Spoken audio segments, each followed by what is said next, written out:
This is the blade. Just look at that. It's really one of those designs of blades that you cannot really find anymore. Welcome sa another episode ng Pinoy Blade Hunter. This time, I want to talk to you about my Balisong collection. So, as I will be talking to you, I will be cleaning my Balisong collection as well. So, this one is one of my smaller balisongs. This is given to me by my Lola, my grandmother. She said that this was something that she was keeping inside the cabinet for a while, and she was waiting for the right moment for her to give it to me. And then she gave it to me. 6 inches. 6 inches all in all, 15 centimeters from the latch not included. So it is kind of sharp, but not really sharp because of the beefy edge. The edge is quite thick. So the edge is quite thick, but it is nice Rambo style. Nice Rambo style balisong. Closed. Okay. Our next balisong, it's this one. It's a 20 centimeter balisong. Oh. 19 centimeter balisong. And I bought this one at the old market in Batangas City. It's kind of flimsy. It's light. And it has the blade profile that is called the labaha. The labaha blade profile. What I did with this one is I filed the spine. Why? Because I just wanted to give it a little design of my own. And the edge I had thinned by the vashador in the market, because at first the edge was kind of thick and it wasn't cutting really well. But now it's thinner, and it's cutting better. Like for instance, this cuts better if it's thinner. But it cuts. Definitely it cuts. Okay, that's the next one. Our next balisong is this one. Special 19 centimeters from Diosdado Ona. This one I bought from his shop in Taal. See, it's shiny and all. Stainless bolsters. The wood has curly, I think this is Nara burl wood. I bought it because of the design of the wood. The graining of the wood has a curly grain on the wood. The blade style is also labaha. See? And I sharpened the edge up to 800 grit on the sandpaper. I'll make another video of how I sharpen my blades using the sandpaper and the rubber mat method. Let's talk more about this one. It has stainless bolsters, stainless casing, and brass pins on here. But the blade is carbon steel. The blade is carbon steel and it will rust. And it has some patina over here from use. I've used this several times cutting different things.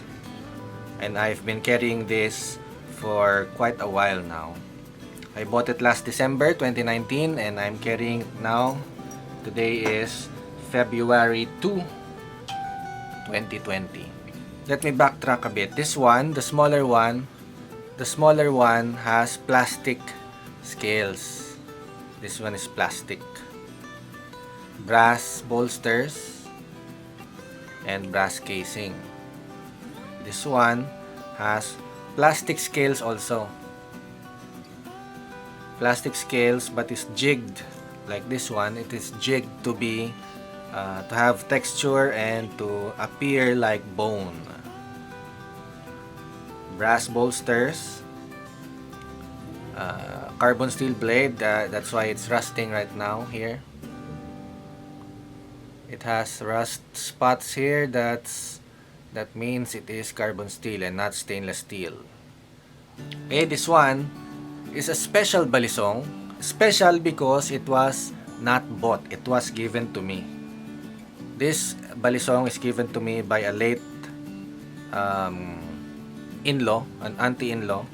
It's a balisong of my uncle-in-law. Labaha style blade. See the fittings? It has been stored for quite a while and it has rusted, and I just cleaned it up and sharpened it here. Brass bolsters, brass casing. Sadly, the latch is not anymore intact, cannot be found, it's missing already, and there are some loose parts here. It's loose, see, but it can be remedied, or so I was told. This one is not plastic, it is bone.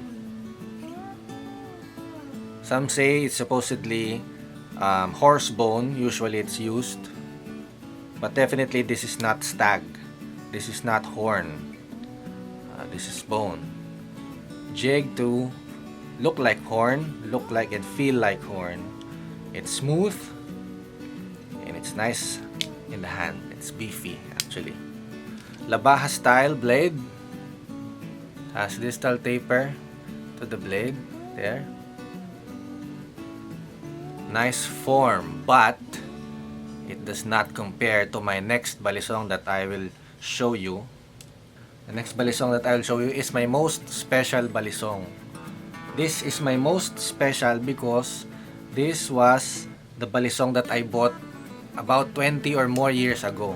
It's a personal balisong that I bought when I was still in college. See, it is a labaha style blade. Also carbon steel. See the rust fittings. It was stored and was just found last Christmas. I don't know how long it was stored. Maybe it was since maybe 2003 or 2004. It has been stored and now it was found 2020. So about 15-16 years. Brass bolsters. Thick brass bolsters, look. And brass casing, thick brass casing, it is thick, the thick latch. The blade shape is labaha, but what's special about this one as compared to the other labahas that I have is the subtle drop point. It almost looks like a barong, and the thinning of the edge from the spine to the edge is very steep, making the edge really a razor-like thin blade. It's very thin. Recently I had this refitted with the spin right here. The spin right here I had refit by Azucena Vaciador. Before, when I was in college, I tried to hack something with this one. Not a person, a branch of tree. So I tried to hack it, and my newbie knife blade experience, I tried to hack something and it skewed. The blade went up to here. So I had the pin replaced, so it's now straight.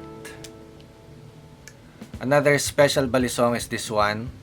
It's a balisong made by Louie Almazan of Kaedis Balisong. Kaedis Balisong is a balisong shop in Taal, Batangas. It's a one-man shop, all made by Louie Almazan. This one is a very nicely made actually. I had this from a trade. I did not buy this. I traded a knife for this knife. So look at this. Jewel on the latch. It's actually plastic, I think. It's kind of plastic on the latch. A thick latch. Thick bolsters. Brass bolsters.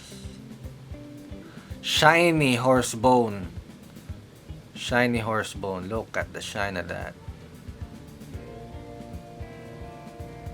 There. Brass casing. Look at that red rose coloring on the horse bone handle. It's very nice and fits. Everything fits.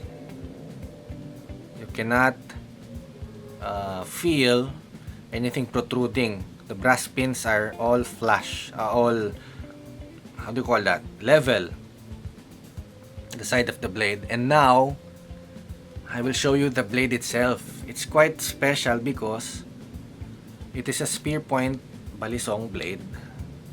Spear point, double-edged,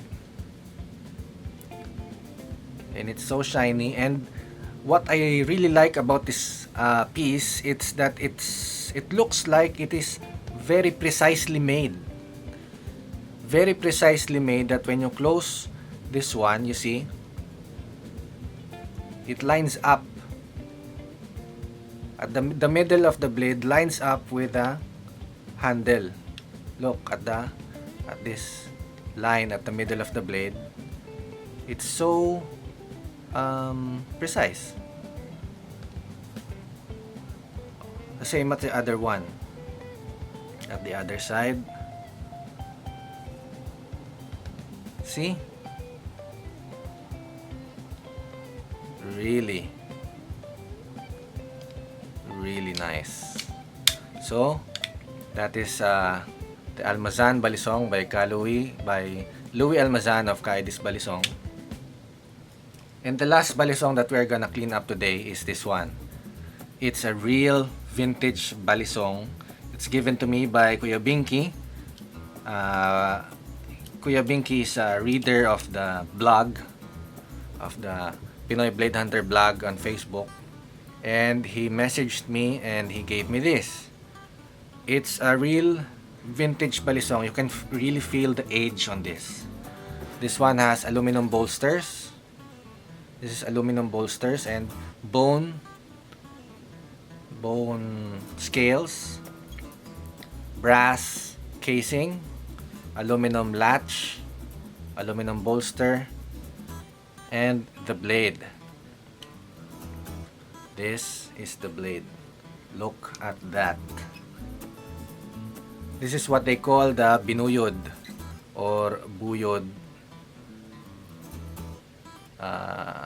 style of blade. Just look at that. It's really one of those designs of blades that you cannot really find anymore. Also, this is at 29, by the way, or 28.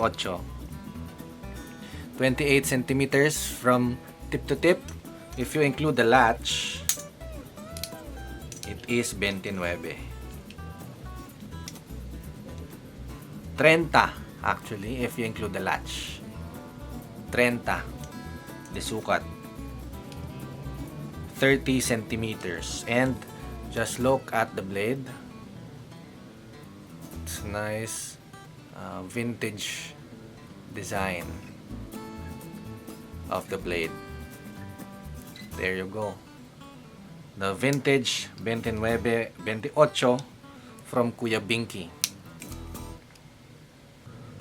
So we have this 28, 24, 24, 19. This is what? 14? 14. O 15. De 15. De 15 Rambo binuyod. Rambo style binuyod. 2 19 labahas. 2 24 labahas. 24s. And 2 28. One spear point and one debuyod. Okay? Now that is the collection right now.